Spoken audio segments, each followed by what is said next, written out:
예수님은 제자들도 재촉하여서 배로 건너편으로 건너가게 하시고, 또 무리도 오병이어의 기적을 체험한 무리도 보낸 후에 기도하러 따로 산에 오르셨습니다. 그리고 배로 건너던 제자들에게 이 고난이 닥쳤습니다. 바람과 물결로 힘들어하는 어려움에 처한 것이죠.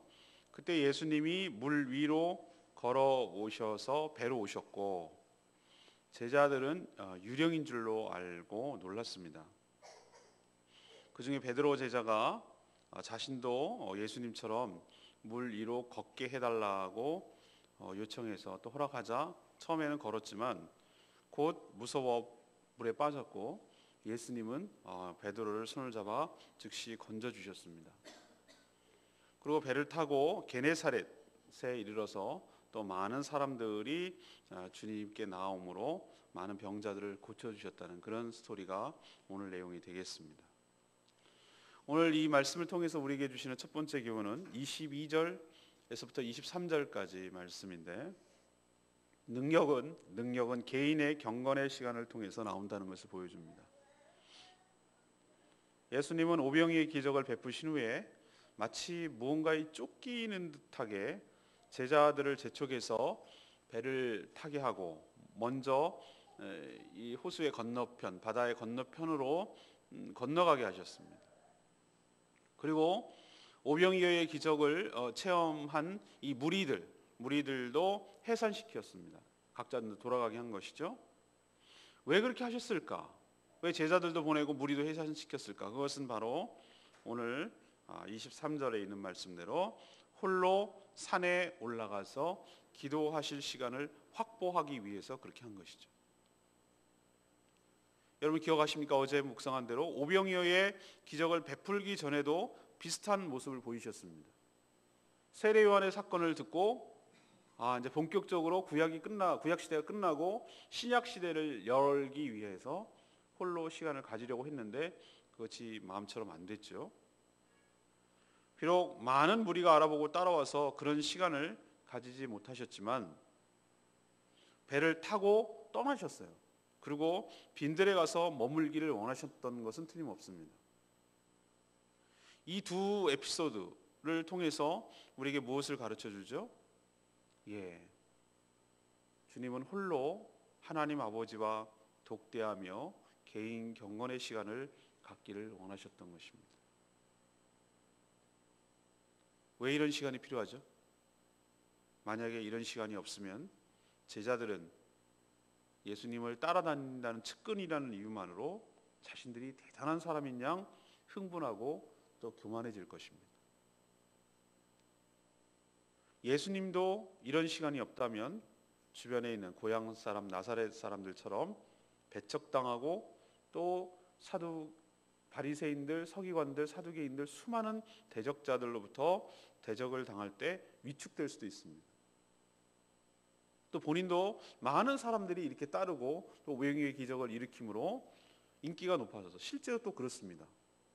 요한복음에는 이 똑같은 오병이어의 기적을 사건을 두고 사람들이 어떻게 했냐면 예수님을 옹립해서 왕으로 세우려고 합니다.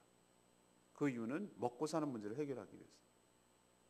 그만큼 그 당시 예수님 당시에는 먹고 사는 문제가 절박했거든요. 만약에 기도를 하지 않으면, 경건의 시간이 없다면 그런 인기에 편승해서 자신도 모르는 사이에 내가 누구인지 또 내가 뭘 해야 되는지 놓칠 수도 있기 때문에 그렇습니다. 이처럼 하나님과 친밀한 관계를 위해서 자기의 정체성을 확인하고 내가 무슨 일을 하고 어떻게 살아가야 되는지를 확인하기 위해서 우리는 매일매일 기회 있고 시간이 있을 때마다 개인 경건의 시간이 반드시 필요합니다. 운동을 한두 번 안 하는 것, 하루 이틀 안 하는 건 표가 나지 않습니다. 그러나 그것이 누적돼서 일주일, 한 달, 두 달, 1년이 가면은 확실히 표가 납니다. 제가 그거 분명히 얘기할 수 있습니다. 운동 하루 이틀 했다고 당장 표가 나지 않습니다. 그러나 계속해서 누적되면은 그것이 나중에 시간이 지나면 엄청난 위력을 발휘합니다. 저는 경건에 이르기를 훈련하라라고 말씀하신 말에 동의됩니다. 물론 우리를 은혜를 아주 오용되고 오해하는 말 중에 은혜인데, 은혜는 물론 하나님께서 값없이 주시는 하나님의 하나님께서 주시는 하나님의 호의고 하나님의 축복인 줄로 압니다. 그렇지만 은혜가 저절로 된다고 해서 난 아무것도 안 해도 되느냐라는 것은 나는 동의하지 않습니다. 은혜는 은혜를 사모하는 자에게, 그 은혜를 얻기 위하여 노력하는 자에게, 물론 주시는 분은 하나님이시지만, 그리고 안 줘도 할 말은 없지만, 그러나 은혜를 사모하고 그 은혜를 기다리는 자에게 하나님께서 주실 줄로 믿습니다. 아무런 하나님과 독대도 없고 대화도 없고 경건도 없고 기도도 없고 말씀 듣는 것도 없고, 그렇게 해서 시간 지나가는 사람에게 어떻게 하나님께서 접촉하시고 어떻게 하나님께서 은혜를 주시고 어떻게 깨달을 수가 있겠어요? 그래서 우리가 매일매일 밥을 먹고 그런 것은 너무나 당연하고, 잠자는 것, 휴식 취하는 것, 이런 것을 아주 자연스럽고 당연하게 여기듯이, 또 식사를 하면 이를 닦는 것이 아주 그냥 습관화되어듯이 매일매일 이 주님처럼 기회 있을 때마다 하나님 앞에 경건한 생활을 할 수 있도록, 그렇게 할 때 우리가 바로 바르게 살아갈 수 있게 될 줄로 믿습니다. 두 번째, 24절에서 27절까지 말씀입니다. 주님은 고난당하는 우리에게 친히 찾아오셔서 구원해 주십니다. 예수님이 제자들만 먼저 배를 타고 앞서서 건너편으로 가라고 했는데, 바로 그 제자들이 탄 배에 문제가 생겼습니다. 배가 이미 육지에서 술이나 떨어져 있기 때문에 거리가 있어서 돌아갈 수도 없었습니다. 바람과 물결이 거세서 이 배는 상당한 어려움을 겪고 있었습니다. 당시 시각은 사경이라고 하면 지금 현재 시각으로 우리로 치면 새벽 3시, 4시 한밤중이에요. 제자들은 예수님과 함께 있지도 않았습니다. 그들은 물 위로 걸어오시는 예수님을 보고 유령인 줄로 알고 무서워서 소리 질렀습니다. 얼마나 그들이 그러니까 공포 상황에 처해 있는지를 알 수가 있는 것이죠. 제자들이 처한 상황은 어느 하나 희망적인 것이 없습니다. 그들이 탄 배는 꼭 마치 지금 여기에 살아가는 우리의 모습을 반영하고 투영하는 것 같습니다. 오도 가도 못하고 상황은 점점 나빠져서 절망적인 상황으로 치닫고 있는 우리의 인생을 배로 비유할 수 있는 것이죠. 그때 물 위로 걸어오시는 주님을 만나게 됩니다. 먼저 보낸 제자들이 처한 상황을 주님께서는 이미 다 아시고 이 모든 것들을 간파하시고, 우리가 찾아가는 것이 아니라 주님께서 친히 문제의 현장에 찾아오셔서 그 문제를 해결하여 주실 줄로 믿습니다. 27절 말씀이 얼마나 위로가 되는 말씀인지 몰라요. 뭐라고 합니까? 안심하라, 나니 두려워하지 말라. 이 말씀이 우리에게 큰 위로가 됩니다. 안심의 근거는 주님이십니다. 예수님이 안심의 근거인 줄로 믿습니다. 상황이 나아지고 좋아지는 것이 안심의 근거가 아니라, 안심하라, 나니 두려워 말라, 이렇게 말할 수 있는 분이 어디 있겠어요, 세상에. 예수 그리스도밖에 없는 줄로 믿습니다. 누가 이렇게 말할 수가 있겠어요? 대통령이 이런 말을 할 수가 있겠어요? 그런들 믿겠어요? 아버지 부모님이 이런 말을 한다고 믿겠어요? 사람은 한계가 있어요. 그러나 주님만은 이렇게 말하실 수 있고 이 말대로 행하실 수 있는 분인 줄로 믿습니다. 예수님이 배에 오르사 바람과 물결이 잔잔해진 줄로 믿습니다. 주님만이 나의 문제의 해결책인 줄로 믿습니다. 주님이 오셔야 내 문제가 해결될 줄로 믿습니다. 주님이 내 배에 승선하셔야 내 인생의 여러 가지 파도와 물결과 어려움이 해결될 줄로 믿습니다. 나의 이 공포, 나의 이 두려움, 나의 이 절망이 해결될 줄로 믿습니다. 나니 두려워 말라, 안심하라. 이 말씀을 여러분 레마의 말씀으로 꼭 붙드시고 승리하시는 복된 인생 되기를 간절히 축원합니다. 마지막 세 번째는, 기적은 의심 없는 믿음에서 시작됩니다. 28절에서 36절까지 말씀이에요. 물 위로 걸어 배로 오시는 예수님을 보고 유령인 줄로 알았던 제자들은 예수님이구나 라는 것을 보고 안심합니다. 그때 베드로는 베드로다운 용기를 내죠. 예수님께 이렇게 말합니다. 자신도 물 위로 예수님처럼 걸어서 오라고 명령해 달라는 요청이었어요. 대단한 용기 아닙니까? 대단한 믿음의 결단이죠. 우린 이렇게 하지도 못해요. 예수님께서 허락하자 베드로는 정말로 배에 내려서 물 위로 걸었어요. 하지만 그는 조금 가다 말고 바람을 보기 시작했어요. 그러자 물에 빠져갔습니다. 예수님은 즉시 손을 내밀어서 그를 붙잡아 주시고 그를 살려주셨습니다. 그리고 믿음이 작은 자여 왜 의심하였느냐라고 책망하셨습니다. 그리고 그 배는 게네사렛에 도착했습니다. 또 사람들은 예수님을 알아보고 두루 통지해서 모든 병든 자를 데리고 예수님께 나왔습니다. 그들은 예수님의 옷자락에라도 손을 대면 나음을 입을 것을 믿었고 또 실제로 그랬습니다. 저는 베드로의 모습과 이 게네사렛 사람들의 모습의 차이점이 무엇이죠? 뭐가 이 둘을 갈라냈습니까? 뭐가 둘 차이가 납니까? 이겁니다. 기적은 의심 없는 믿음에서 시작될 줄로 믿습니다. 베드로가 예수님을 굳게 믿었을 때는 어땠습니까? 물 위로 걸을 수 있었어요. 그러나 예수님보다 주변 상황을, 조건을 보기 시작하자 빠졌습니다. 게네사렛 사람들은 예수님의 손이라도 닿으면 나을 것을 믿었고 실제로 그렇게 되었습니다. 모든 기적, 모든 놀라운 역사는 믿음에서 출발합니다. 주님께서 낫게 하실 줄로 믿습니다. 나의 시선은 주님을 향해 고정하겠습니다.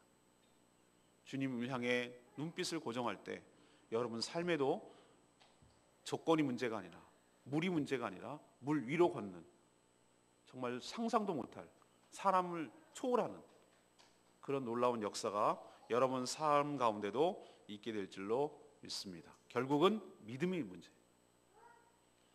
레마의 말씀이 36절 말씀. 다만 예수의 옷자락이라도 손을 대게 하시기를 간구하니 손을 대는 자는 다 나음을 얻으니라. 예수님의 고향 사람들, 나사렛 사람들, 그리고 이 지금 말하는 게네사렛 사람들의 태도가 정말 대조적이지 않습니까? 사실 이 두 동네는 물론 그 당시 걸어 다녀야 되기 때문에 굉장히 멀리 떨어져 있고 산에 있고 뭐 이런 것이 있지만 요즘으로 치면은 차로 가도 얼마 걸리지 않는 거리예요. 두 동네 사이에는. 다 같이 갈릴리 북서쪽에 위치한 동네예요. 그러나 고향에 있는 나사렛 사람들은 예수님을 어떻게 했죠? 자기가 잘 안다고, 인간적인 예수를 잘 안다고 생각했지만 그리스도로 믿지 않았어요. 그래서 아무런 기적도 역사도 일어나지 않았습니다. 그러나 게네사렛 사람들은 어떻습니까? 적극적으로 주님을 갈망했고 주님을 믿었습니다. 옷자락에 손만 대도 나을 것을 믿었습니다. 믿음은 기적을 낳습니다. 그래서 큰 은혜를 경험하게 됩니다. 여러분도 이런 믿음이 있게 되기를 간절히 축원합니다. 오늘 세 가지 말씀드렸습니다. 예수님 같은 하나님의 아들이신 그분도 이렇게 개인적인 경건의 시간을 갖도록 노력한 거 여러분 기억하십시오. 우리는 말할 것도 없는 존재예요. 우리는 얼마나 세상 속에 살고 얼마나 세상의 가치관을 많이 투영받는지 몰라요.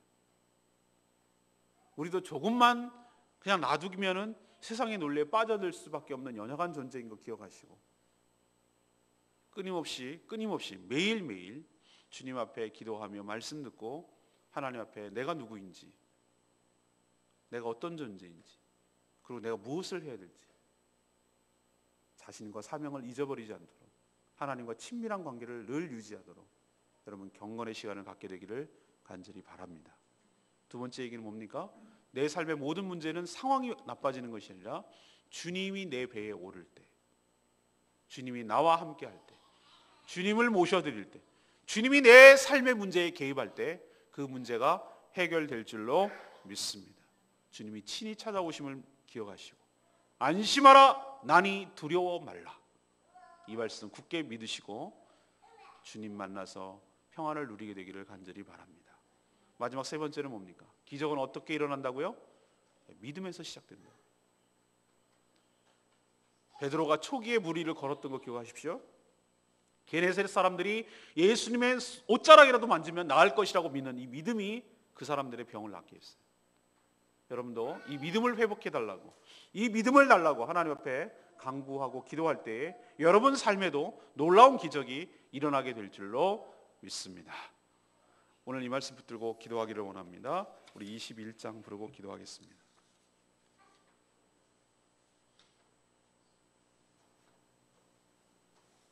아무것도 두려워 말라, 나의 힘이 되신 여호와야. 21장입니다.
하나님과 친밀한 경건의 시간을 갖기를 원합니다.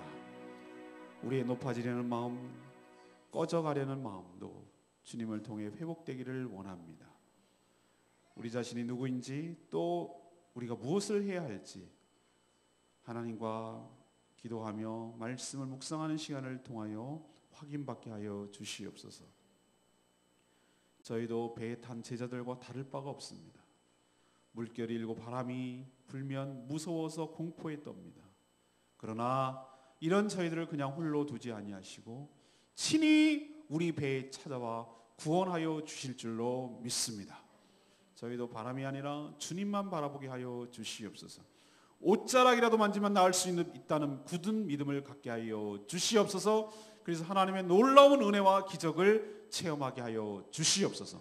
오늘도 주님께 모든 것 맡겨놓고 예수 그리스도의 이름으로 기도합니다. 아멘.